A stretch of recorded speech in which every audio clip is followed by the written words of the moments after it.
Well, the next person I have to introduce is we go back so far, and it's really hard for me to try to say anything nice about Bob Palmer since we like to pick on each other whenever we get a chance.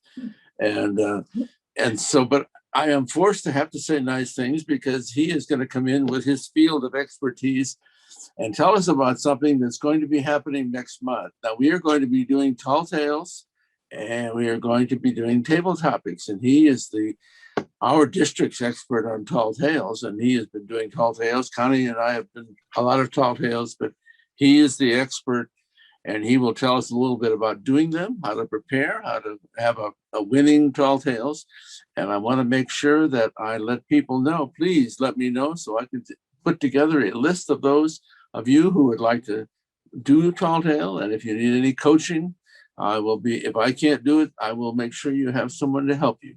So our next speaker, a 40-year Toastmaster, a longtime member of Club 130, and a constant addition to every club that he comes and visit. He brings new information. But tonight, the information he's bringing is about tall tales. So Bob Palmer, please come on down. Thank you, Mr. Toastmaster, fellow Toastmasters, and welcome guests. On December 1st, it's a Wednesday, we're going to have a Tall Tales and Table Topics showcase. Everyone is invited to enter, especially the Tall Tales contest, and the entire audience will judge. Anyone can enter. Can you see the screen? Yes. Okay. Yes. Now, in Toastmasters, we wonder why this speaker and why this speech. This speech is to get members ready on tall tales so they can craft one and give it in the showcase and have a lot of fun with it. Now, why am I qualified? Because back in the mid-70s, when I first got turned on to tall tales, I was hooked for life. I went to dozens and dozens of contests. I wrote down and remembered the best punchlines that I'm going to show you tonight. And I became District 12 #1 expert in tall tales. And on top of that, I'm devastatingly cute. Tall Tales, a Speakers Bureau workshop. Excuse me, was that a tall tale? Yeah, that was a tall tale. Oh. It was a fib. What is a tall tale? According to Tall Tales, the international rule book, is supposed to be 3 to 5 minutes long, and their subject must be of a highly exaggerated, improbable nature. And I'm here to tell you, ladies and gentlemen, you could go as low as 2:30 and still be okay on the timing. Toastmasters, I'm going to tell you in a minute, they ruin tall tales taking it up to 3 to 5 minutes. They flat out ruined it, and I'll show you why. I looked on YouTube videos, Google YouTube, and search for Tall Tales contests or Toastmasters Tall Tales. You see half a dozen of them. I looked at all of these, ladies and gentlemen, and when I was through, I said, well, there's 5 minutes I'll never get back. Now, why do I say that? They were all everyday, run-of-the-mill, garden variety humorous speeches. Were they exaggerated? Were they outlandish? Yes. Were they well written? Yes. Were they well delivered and presented? Were they humorous? He surprised the audience with a twist at the end? No. Pathways versus the Legacy Program. Everybody stop and say, huh? Toastmasters used to have basic manuals and advanced manuals called the old system Legacy Program when Pathways was introduced. I'm here to tell you that from many years past, the legacy version of Tall Tales, which doesn't exist anymore, was to take a common expression, twist it around to make your surprise ending, and build your exaggerated story. Are you ready for this? From the end back to the beginning.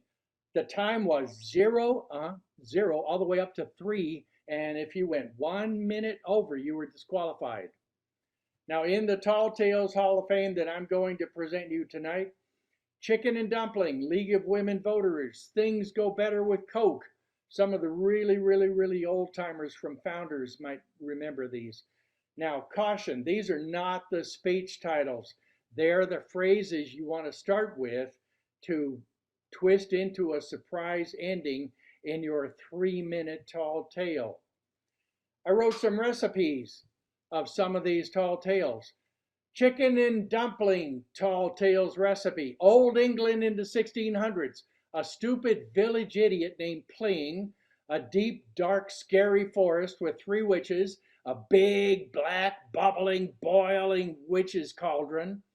And you cite several instances why the character is so stupid, and cut to the witches deciding to make a meal. The witches raid a nearby hen house. Now be careful. Did I say they raided a chicken coop? No. You want to keep the word chicken private because of the punchline. They raided a nearby hen house. The main character stupidly wanders from the safety of the village. The witches kidnap him and pop him into the big black boiling cauldron. And if you want to work on a tall tale, take Chicken and Dumpling and get to this punchline, but see if you can start from the end back to the beginning and make it funny and outrageous. What are we having for dinner, Sister Witches? Why, of course, we're having chicken and dumpling. Everybody's supposed to laugh. Go ahead. In tall tales, slow down and take a breath and clearly enunciate your punchline. And as the audience reacts, you turn quickly to the Toastmaster to acknowledge the end of your speech so you don't go overtime. The next one, I went all the way to district in 1980 and won a trophy at the district level. And I got my idea from the radio because it mentioned during election time that year, the League of Women Voters was going to have a debate coming up. So I crafted a story. San Francisco Bay Yacht Club, an all-male sail racing regatta, and women from Southern California have entered this year's race. Pandemonium exploded in the boardroom with volcano hot rage. Lots of ideas to keep the girls from competing, but Captain Earl has a plan. On race day, he's underneath the ladies' sailboat drilling holes in the hull with a portable Black & Decker power drill. It started spurting up water everywhere. Major panicking fore and aft and from bow to stern. The females scream and jump overboard. You ready for the punchline? It's at the very end. And Captain Earl swam back to his comrades and congratulated for creating the League of Women Boaters. Yep, go ahead and chortle and guffaw. Now wait a minute, ladies and gentlemen. On these examples, did any of them require 5 minutes to get to? Wouldn't you have been bored silly? Would they have been more effective way closer to 3 minutes? You bet your sweet bippy, as they used to say on Laugh In. Plan your tall tale to go no longer than 3 minutes, and you can go as low as 2:30 if you want. Here's another one about a spoonerism. You can use a tall tale with a spoonerism where you get merdswixed. I like to tell people the true story that back in 1974, I had brain surgery, but I didn't end up with any Dane Bramage. You're supposed to laugh. Dane Bramage. Things Go Better with Coke was a Coca-Cola slogan back in 1963. You can't use this in a tall tale today because nobody would know Things Go Better with Coke. It retired in 1971. Ancient Egypt, a pharaoh and a nearby monarch. Both of them are severely constipated. They got up to 500 pounds because they're so full of you-know-what. A clever peasant gathers an herb near the banks of the Nile.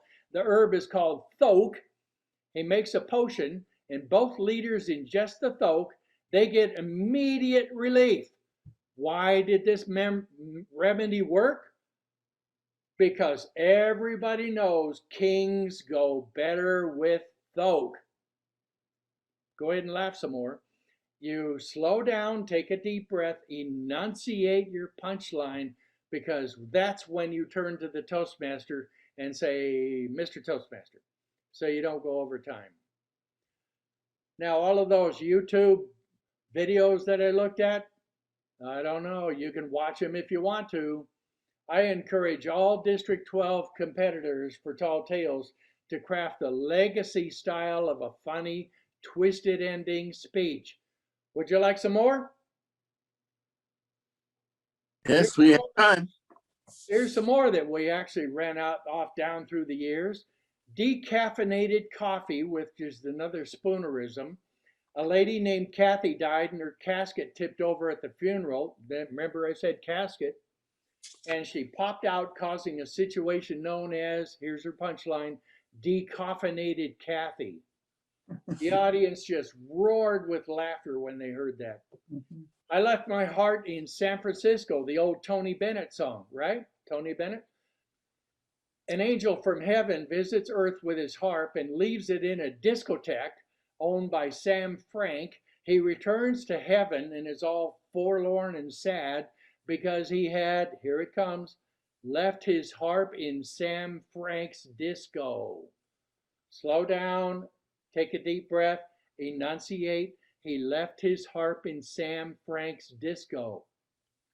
Pasadena Rose Bowl Parade. This is a classic I heard over in Founders District, and it didn't even win a trophy, but it was great. 1830s, the Adena family coming east from Missouri or someplace in a covered wagon was attacked by the fierce Bulpa Indians as they went through a pass in the Rockies to get out to California. On the warpath, the Bulpa Indians always covered themselves with rose-colored dust that surrounded the area, and they swooped down on the Adena family, killing every last one of them. And the event today is commemorated as the Pasadena Rose Bowl Parade. You want to go ahead and laugh? Isn't that clever? But don't forget, it's funny and exaggerated, and you got a whole 3 minutes to tell about how stupid dumb Pling is, and kings go better with thogue, and Pasadena Rose Bowl Parade. Connie had one that she took Knott's Berry Farm and turned it into Knott's Fairy Barn. That was funny. And I didn't write it down, but Tom had one where he took the old John Philip Sousa song, Stars and Stripes Forever, the title.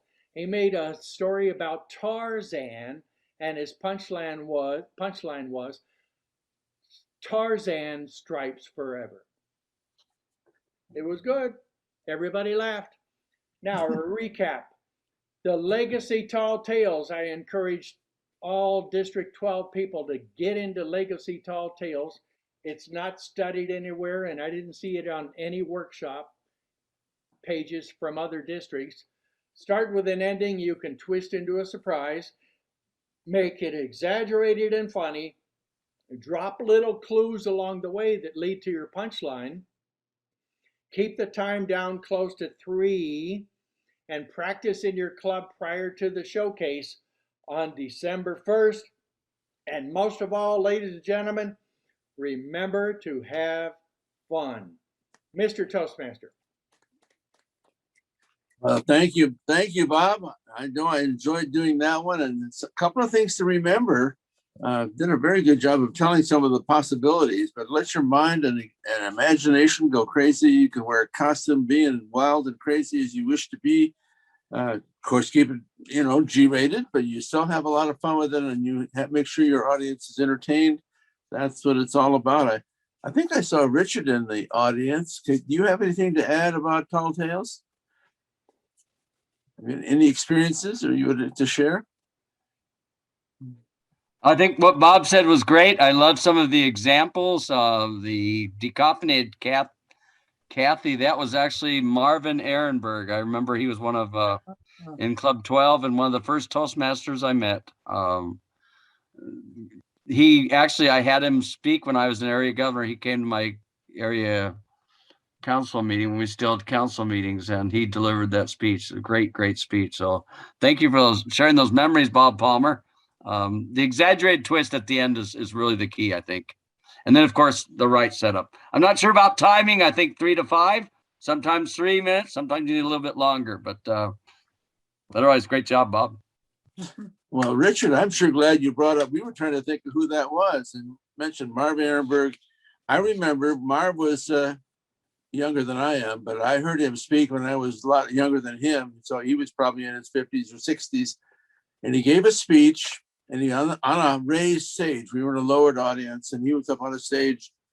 And we knew he was an experienced and good speaker, but he got up there and he opened his speech with Mr. Toastmaster, fellow Toastmasters and guests, and said nothing for 30 seconds. It seemed like it was 5 minutes, said nothing for 30 seconds, maybe 45 seconds. And I know what I thought, the exact thoughts that went through my mind when that happened. I said, oh, the old guy has finally lost it. How sad it is. He used to be such a great speaker. And then he went on and blew it out of the park and went on to win international world champion. Wow. And that's the kind of skill he had, but quite special. Remember, costume was a possibility. So let yourself go, take all the creative juices you can come up with, terms and all that sort of thing. Make sure you hide that till the end. And that's the key to that whole business. Now it's my turn to come on stage and talk a little bit about the table topics contest. This will be like, well, I think we may have done that last year, but I want to explain how it will be. We were using the original rules for table topics that were back when it started in C1 and over 40 years ago in the late 70s, 79, I think. And in those days, we were under a guidelines was saying, okay, we'll do it if it only takes 30 minutes. And so, okay, we're going to do it kind of like we do in club. And so you had a word of the day.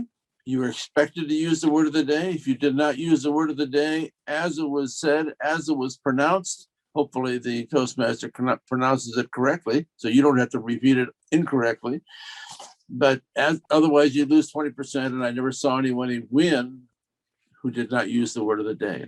All the topics are different. No one is sequestered in a little room. You're all in the room, and you all speak, and whoever gets voted the winner is the winner. And even though one topic might seem harder than the other, the audience will take that all into account. As it was said earlier, though, everyone in the audience is a judge. I've always thought that was what we should be doing at International, because you have 2,000 experienced, dedicated Toastmasters, and let them all have a say in who wins, not the select 35 that you chose. But anyway, we will be doing that. Everyone in the audience will vote on who the best table topics participants are. As I said, 20% goes to the word of the day, 40% presentation techniques, delivery, structure, organization, etc. Another 40% to achievement of purpose, entertainment, persuasion, education, etc. So remember, the topics will be all different. The topics will be topics that we did use in 1978, 79, and 80. So that you might take that into account. And we recently looked at all those topics. I have a folder full of them. It was my idea to start the table topics contest, but the whole work was put in by a whole team of district leaders, spending numerous Saturdays coming up with words to be used and topics to be used. So some topic might seem outdated, but they will be all equitable, and you'll have a chance to hear what was on the minds of table topic speakers and table topics masters around 1980. So they're all typed out on an old typewriter. So do we have any questions about Tall Tales contest? Any questions about my big thing is I want to make sure that if you or anyone you know is participating, that you get to me and let me know. And so we can put you on the agenda. So it'll be first come, first serve. We can't have 50 people doing Tall Tales, but we can have a number. And if you can get to me and let me know you want to do it, don't worry if it's a little late, we may still have room for you. And anyone who wishes to participate in table topics, I will make sure I call upon you, and I may call on some of the others in the room. If we don't have any volunteers, you may volunteer just by attending. Both of those are December 7th. No, I think it was December 1st. December 1st, I think. December 1st. The first, okay, sorry. Thank you. First Wednesday. Okay, I know we should have Suzanne Leonard here and to see if she has some comments. Oh, I mentioned, yes, trophies will be awarded. In fact, we will make sure that your name is on those and they will get to you even if we're not meeting in person. They will get them out to you, mail them, whatever we have to do, personally deliver them.